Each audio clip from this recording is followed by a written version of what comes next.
As you Hey, what is going on, everybody, and Reveal welcome thyself, to sword of light. Fantasia. For As decreed by the today, world tree. we're going to be jumping into another session bestow of upon you the Epic revelation 7 of out radiance. today. I am the monarch Got of some more the first light, impressions and the one for you chosen by guys. Horus's ritual sword. This time around, we're going to be Iseria taking and a Iseria. look at Monarch of the Sword, Iseria, who is featured to debut on February 5th in 2 weeks, right? And she looks absolutely incredible. One thing to note here is that she is going to be the first 5-star unit to actually have 2 Moonlight versions of herself. This is going to be the light version. Of course, we already have the dark one in the form of Briarwitch Iseria.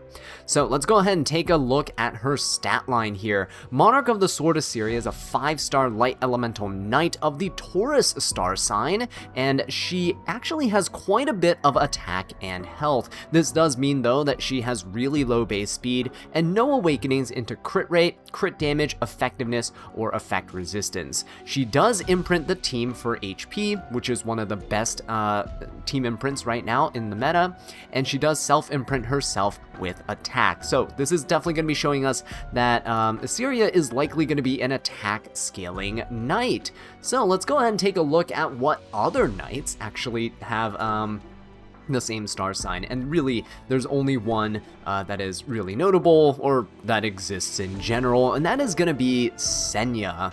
So Senya, as you guys know, is a unit that's typically built pretty bulky, right, and features a bunch of attack. She is actually able to reach like 5,000, 6,000 attack relatively easily, so that should give you an idea of how insane you can build the attack of Monarch of the Sword Iseria, right? But yeah, let's go ahead and head on back here to Iseria, and let's check out some more information on her. The next thing we're going to see is her skill introduction, right? Starting with her skill 2, Elbrus's Successor. It's a passive skill that increases her penetration resistance by up to 70%. She also makes sure that all of her counterattack chances are doubled, and whenever she counterattacks, she'll also trigger a counter from the unit in the front line. And when she does that, she actually grants a barrier proportional to attack to herself for a turn, which means you actually don't need to build her with a ton of bulk, right? So let's go head back here to the text here. So you can see here that this penetration resistance is actually kind of big, right? Most units that have penetration resistance, like Empyrean Illinon for the team, it's like 30%. Apoc Ravi has built-in penetration resistance for herself, right? I believe it's 30% as well. 70% penetration resistance means that any skill that penetrates defense is pretty much going to be useless against her, right? The main thing here, though, is the counterattack chances of the caster are doubled. This is huge because, if you know, the regular counter set has a 30% chance to counterattack, which means Iseria will double that, making it 60% chance. And Elbrus Ritual Sword, if you max limit break a copy of it, has a 20% chance to counter anytime an ally is hit, right? That doubles to 40%, which is really massive, makes her super consistent at countering here. Keep in mind that counter is actually not additive, so you can't say, oh, 60% from the counter set and then 40% from the Elbrus Ritual Sword, and that's 100% chance to counter. It checks every single time that an attack occurs, right? And it's multiplicative if you want to get an average. But yeah, counterattacks are really strong. There are a lot of units that can counter her, though. We'll talk about that later on in the video. Yeah, this is pretty cool to see that she actually synergizes with Elbrus really well. We'll talk about artifacts when we get there, but our Elbrus Ritual Sword definitely looking like it's the winner here. All right. Moving on to her skill 3, the Dawnbreaker. I love these names. After inflicting fracture on the caster and dispelling all debuffs, attacks all enemies with the power of the ritual sword. She'll inflict additional damage proportional to the caster's attack on the target and up to 25% injuries. Here's the thing, the injuries are cool, right? And it's great, it works with the warfare rules currently in the season, with dealing extra damage to the opponents in RTA. However, Fracture is a unique buff here that actually increases her attack by 20% per stack. Keep in mind, you can stack this up to 10 times, that's up to 200% attack. That is huge. 200% increase of attack means you're essentially tripling your attack stat. That is wild. But it does decrease her defense by 5% each stack, up to 50%. That's almost going to be like a permanent defense break on you, right? Defense break is 70% decreased defense. So now you can see why she actually has defense penetration resistance, right? It's starting to make a little bit of sense. You can attack with normal attacks. She's going to take a lot of damage from them. But anything with defense penetration, she's going to resist a lot of that. So it's a pretty decent trade-off in that case. And this also remains after reviving, which means that, you know, if you pair her with things like Ruel or Maid, you don't have to worry about restacking your fracture every single time if she does tend to go down. Now, the injuries actually is really interesting because a lot of the times, I made this complaint before, when we have units that inflict injury on opponents, they tend to be HP scaling units as well, and, you know, they tend to really suffer from fighting these units that have injury. In this case, though, Monarch of the Sword Iseria here is an attack scaler, right? She is scaling with attack, and she also gives herself barrier, so you can't really injury her down very consistently either, which is actually kind of cool. Now, you see here, this is the main thing I wanted to look at, because this Iseria only has about 16k health, so you're clearly stacking a bunch of attack on her. She has 7 stacks of fracture, not even max, right? So this is 140% extra attack. It's more than double her attack stat. And she ripped an S3. This is the amount of damage that we're seeing her inflict, and this is without an attack buff, without a greater attack buff, or anything of that sort. That is actually kind of crazy. I'm sure she's probably running the new set as well, the one that allows you to deal increase the amount of fixed damage that you're dealing to your opponent, right? So that's actually kind of huge too. If you're running the Pursuit set, I think that's what it is, 2-piece set, right? If you're running Pursuit set, that gives you 20% extra damage to this type of splash. That's actually gonna increase your damage a lot. If this is without Pursuit set, that's insane. Because when you add Pursuit on top of that, just increase this damage by, you know, 20%. That's bonkers. I'm assuming this is with the Pursuit set though, and she might be, I think an attack set might look like good value on her here. So yeah, definitely something. Oh, sorry, not attack set. You definitely run her on counter set, obviously, but running like attack stats, like main stats, like necklace and ring. We'll get to builds in just a bit as well after we check out her skill 1. Her skill 1 is Revelation, right, where she attacks the enemy with sword fragments and penetrates the target's defense. That's 100% defense penetration right there, consistent damage. When triggered as a counterattack, activate Sword of Duty instead. The Sword of Duty says after inflicting fracture on the caster, attacks the enemy with the ritual sword and increases combat readiness of the caster and the foremost ally except for the caster by 20%. Inflicts additional damage proportional to the caster's attack on the target and up to 20% injuries. Right, so Iseria not only going to be a really good injury unit, but she's also just going to be a really good unit to support whoever's in the front line, right? You can soul burn this, by the way, with 10 souls to increase damage dealt, but that is not really what you're going to soul burn. Like, you don't need to soul burn her, right? She's getting the main effects here from triggering this as a counterattack where you're unable to soul burn. The soul burn is actually technically useless, but yeah, when you're triggering this as a counterattack, you don't penetrate defense, so keep that in mind. You'll just be attacking with your normal stats against their stats. And the big thing here is that the fracture will also stack with the skill 1. So if you get enough counters, and this is with any counter that you get from Elbrus, from your regular counter set, once you get enough counters and stack up your fractures and you rip that skill 3, just like we saw earlier with the skill 3 showcase, you're going to be ripping through your opponents, and it's going to be absolutely insane. So even in the showcase right here, you can see Iseria kind of holding on to that skill 3, right? And just not using it immediately, because you want to have it available, because you're going to be charging up your fractures pretty quickly, and that is something important to note here. Alright guys, let's go ahead and take a look at our artifacts here, because we have to discuss what artifact to run on Iseria, right? I don't think there's any debate that the best artifact to be running on her is Elbrus Ritual Sword. I mean, it is the artifact that she embodies. Not only is it lore accurate, but it just synergizes so well with her kit, with up to a 20% chance to counterattack when an ally except for the caster is attacked. She doubles that to 40%. making this easily the best in slot artifact for her. Now, for whatever reason, if you decide not to run Elbrus Ritual Sword, right, if you're just relying on her to counterattack on her own, then you can actually run our other artifacts here. If you're just looking for some really big, like, chip damage or anything, you can use the Spear of a New Dawn. After using a basic attack, you have up to 100% chance to inflict additional damage proportional to the caster's attack on the target. So if you just want Omega damage on your opponent for whatever reason, fixed damage, excuse me, then yeah, Spear of a New Dawn is something that is applicable. It's like 3F, or it's like Rocket Punch Gauntlet, but it scales with attack instead of HP or defense, right?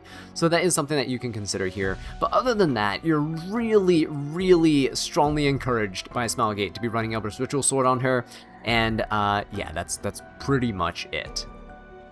So now that we've taken a look at the best in slot artifact for her, let's go ahead and talk about gear sets. Now obviously when it comes to gear, counter set is going to be the best one to go on her. However, when it comes to two-piece sets to complement the counter, you actually have a couple of options. The first one being Pursuit Set. If you're not aware of what Pursuit Set does, it's a new set that allows you to increase additional damage dealt by 20%, and it cannot stack, so you can't just go triple, you can't go triple Pursuit Set and like one-shot people, but this is actually going to be really good. Synergizes with her extra damage that she does, especially on her skill 3, which makes everyone go boom. On top of that, we also have the option of Immunity Set. Immunity lets you start off with the immunity buff for a turn, which allows her to not get controlled at the start of the battle, right? Having to fight units that stun or sleep or fear you is really annoying, and especially if you're running low effect resistance, this is going to be something to consider, seeing as you'll deal no damage with your Pursuit Set if you're constantly getting controlled, right? So immunity, definitely not a bad option. And the last option here is Resist Set, because I think a great way to make the best use of your stats, because you don't want things like crit damage or crit rate. The really only stats you're looking for are HP, defense, and attack, if even that. You don't want speed, right? You don't want any of the crits, and you don't want effectiveness either. When it comes to effect resistance, it's going to be pretty good for helping her avoid debuffs, for one.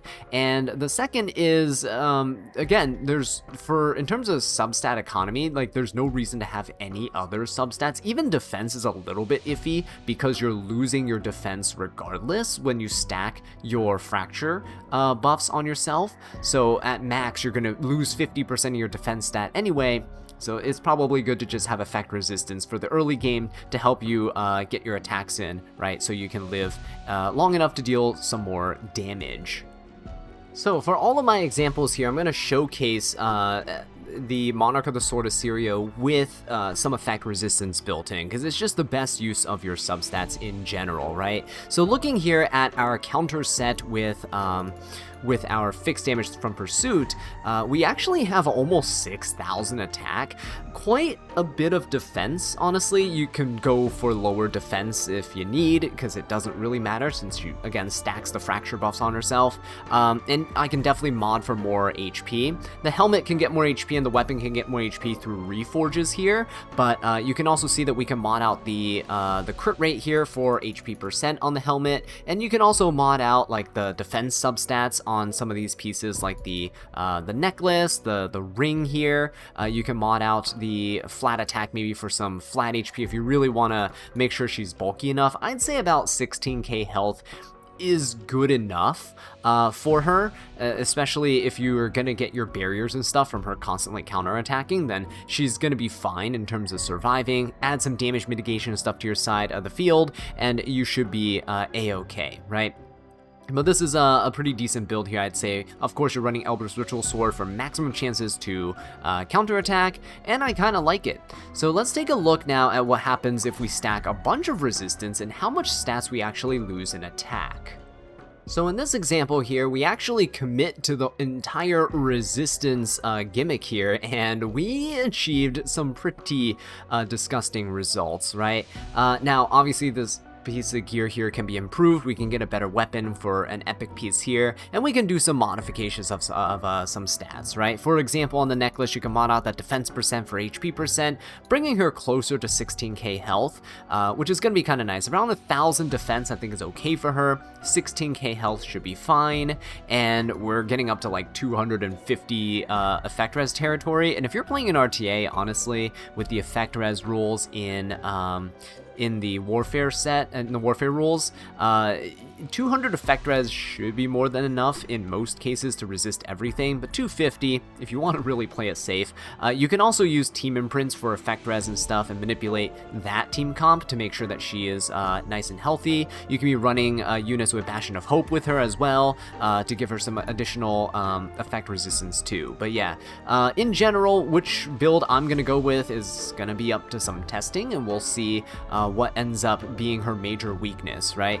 I'm sure fighting the Great Mortellix is obviously the biggest one, but yeah, outside of that, it's definitely, I think, going to be debuffers that are going to prevent her from taking her turn and countering, especially with a slow speed. You're probably not cycling off of debuffs very easily, which is probably why they have a built-in cleanse on her skill 3 to begin with.